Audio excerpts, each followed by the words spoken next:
kerjasama yang luar biasa antara UMNO dan DAP dalam pilihan raya kecil DUN Mahkota. Dalam konteks sejarah politik Malaysia, dua parti ini sering dianggap sebagai musuh tradisional, terutamanya karena perbezaan ideologi yang ketara. Tetapi PRK Mahkota kini menyaksikan satu fenomena politik baharu, di mana kepentingan strategik tampaknya mengatasi sentimen lama.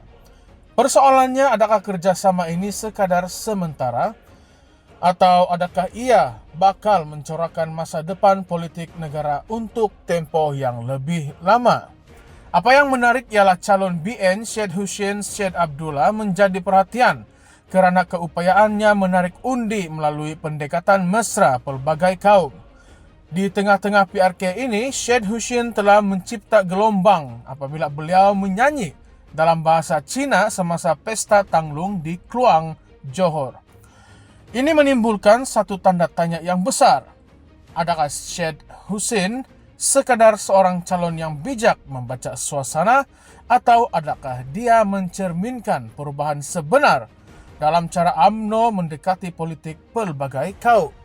Bagaimana pula penerimaan pengundi Melayu terhadap calon yang aktif mendekati komuniti Cina secara begini? Dalam masa yang sama, adakah pendekatan ini akan berjaya memperbaiki imej UMNO yang sudah sekian lama dilabel sebagai parti yang dominan dalam kalangan orang Melayu? UMNO yang sebelum ini sering mencalonkan pemimpin kanan dan berpengaruh kini membuat pilihan yang agak berbeza. Mereka mengetengahkan calon lebih muda selaras dengan strategi politics of performance. Langkah ini bukan sahaja untuk memikat pengundi muda, tetapi juga menandakan satu anjakan dalam hierarki UMNO itu sendiri. Parti ini yang sebelum ini dilihat tepu dengan isu legasi dan hierarki lama, kini memaparkan bahawa jawatan dalam UMNO sebahagian tidak lagi menjamin pencalonan. Ini menimbulkan persoalan penting. Adakah langkah UMNO ini sekadar kosmetik untuk menarik perhatian, atau ia sebenarnya menunjukkan bahwa parti itu benar-benar komited untuk berubah? Tidak kurang penting adalah reaksi sayap wanita UMNO. Wanita UMNO telah lama dianggap sebagai tulang belakang parti, dan kerusi mahkota secara tradisinya dilihat sebagai milik mereka. Walaupun begitu, pemilihan Syed Hussein sebagai calon telah menimbulkan rasa tidak puas hati dalam kalangan jentera wanita. Adakah ini satu tanda bahawa wanita UMNO semakin dipinggirkan dalam parti? Bagaimana pula kesannya terhadap kekuatan dalaman UMNO itu sendiri jika sayap yang paling berpengaruh ini mula menunjukkan rasa tidak puas hati? Lebih menarik lagi ialah dinamika antara UMNO dan DAP. Walaupun kedua-dua parti ini mempunyai sejarah permusuhan yang panjang, terutama dengan kontroversi terbaru seperti isu halal yang melibatkan Teresa Kok dan Ketua Pemuda UMNO, Datuk Dr. Akmal Saleh, PRK Mahkota menunjukkan bahawa mereka boleh bekerja sama demi matlamat kemenangan. Satu persoalan yang menarik, yaitu jika UMNO dan DAP boleh bekerja sama, apakah ini bermakna pengundi mereka juga akan bersedia menerima kerjasama ini? Bagaimana pula dengan penyokong akar umbi kedua-dua parti yang mungkin masih ragu-ragu dengan pakatan ini? Adakah isu-isu seperti perkauman dan agama yang pernah membelenggu kedua-dua parti ini akan kembali menghantui mereka? Tambahan pula, Bersatu kini berada dalam kedudukan yang semakin terdesak.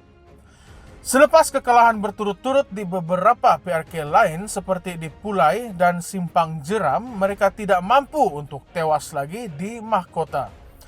Kekalahan demi kekalahan akan memberi kesan besar terhadap masa depan Bersatu dan mungkin akan mencetuskan satu persoalan yang lebih mendalam, yaitu apakah relevansi bersatu dalam gabungan Perikatan Nasional.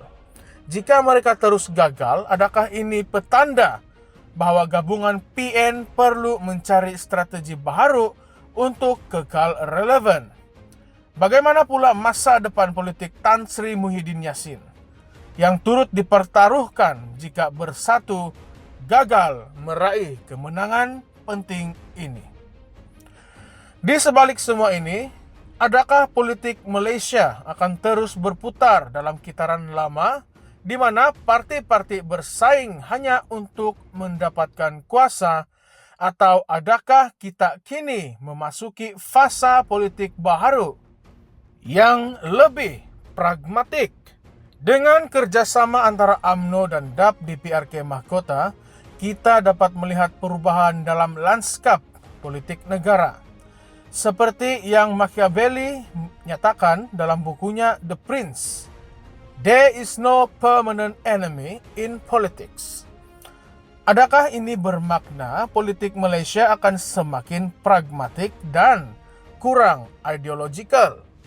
Atau adakah ini hanya satu langkah taktikal sementara untuk memastikan kemenangan dalam PRK ini? Selain itu, adakah kerjasama ini mampu bertahan dalam jangka masa panjang? Jika UMNO dan DAP terus bekerja sama, apakah implikasinya terhadap hubungan mereka dengan parti-parti lain dalam kerajaan perpaduan seperti PKR dan Amanah? Bagaimana pula dengan sentimen dalam kalangan pengundi konservatif yang mungkin merasa terganggu dengan kerjasama ini? Semua ini adalah persoalan penting yang harus diperhatikan kerana ia mungkin menjadi penentu kepada masa depan politik negara.